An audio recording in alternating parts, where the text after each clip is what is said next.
ဒီခါမှာတော့တင်ငန်းကျွန်းမြို့နယ်၄တောင်ကန်ရက်ကွက်၄တောင်ကန်မိန်းလမ်းမကြီးကြောကတ်မှာရှိရဲကန်တော်လန်းကဒုတိယထပ်အခန်းလေးနဲ့မိတ်ဆက်ပေးသွားမှာဖြစ်ပါတယ်ရှင်အခန်းထဲဝင်လိုက်ပြီဆိုလို့ရှိရင် My Street တော့တစ်ချက်တက်ပေးထားတယ်။အခန်းထဲမှာဆိုလို့ရှိရင်လည်းညီမတို့လှပတဲ့ကျိန်ဆက်တီဆက်တစ်ဆက်ကိုတွေ့ရမှာဖြစ်ပါတယ်ရှင်။ပါကီအပြည့်ခင်းပေးထားတယ်။နာရီအလှမီလုံးမီဆိုင်အလှတွေနဲ့လုပ်ပေးထားပါတယ်ရှင်။ဘေးပက်လည်းမှာဆိုလို့ရှိရင်ပရင်းပေါက်တွေကိုတန်မန်းဆန်းရှိတ်တက်ပေးထားတယ်။လိုက်ကလှလှလေးတက်ပေးထားတယ်။ရှောက်လန်းမီအလှတွေတက်ပေးထားပါတယ်ရှင်။အခန်းတစ်ခန်းပါမယ်။အခန်းမှာဆိုလို့ရှိရင်လည်းညီမတို့ဒီပကြီးကအလှလေးတက်ပေးထားပါတယ်ရှင်။ BCC မိကြပြီးသားလူလုံးဝမနေရသေးတဲ့တိုက်အသစ်ဆက်ဆက်ကိုမှဒုတိယထပ်အခန်းလေးပဲဖြစ်ပါတယ်ရှင်ဒီခန်းလေးရဆိုလို့ရှိရင်အခန်းထဲဝင်မယ်ဆိုလို့ရှိရင်လည်း slide တို့တက်ပေးထားတယ်အခန်းထဲမှာလည်းပါကီအပြည့်ခင်းထားတယ်လူနှစ်ယောက်ကောင်းကောင်းအိတ်လို့ရပါတယ်ရှင်အဲဆိုကျွန်တော်တို့ kitchen ခန်းထဲသွားကြည့်မယ်နော် kitchen ခန်းမှာဆိုလို့ရှိရင် man slide တို့ပါမယ်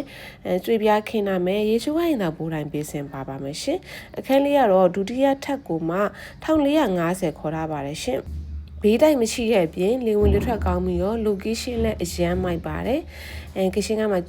ကြွေပြားခင်းထားတဲ့ kitchen cabinet တွေပါမယ်ရှင်။ဒီခန်းလေးကတော့၄တောင်ကန်မိန်းလမ်းမကြီးကြောကက်ဖြစ်တဲ့အတွက်ကို၄တောင်ကန်မိန်းလမ်းမကြီးပေါ်မှာဆိုလို့ရှိရင်ညီမတို့ကားမှတ်တိုင်နေမယ် international school ရှိမယ် one stop mart တို့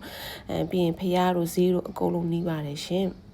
ခန်းလေးကလည်း12ခွဲ50ကိုမှ1450ညှိနှိုင်းနဲ့ရောက်ချပေးမှာဖြစ်ပါတယ်ရှင်။ကားပါကင်အတွက်လည်းတော်တော်လေးကိုအဆင်ပြေပါတယ်ရှင်။ခန်းလေးကိုစိတ်ဝင်စားလို့ဆက်သွယ်ခြင်းနော်ညီမတို့ Kikiri ရဲ့ estate ကိုဆက်သွယ်လို့ရပါတယ်ကျေးဇူးပါရှင်။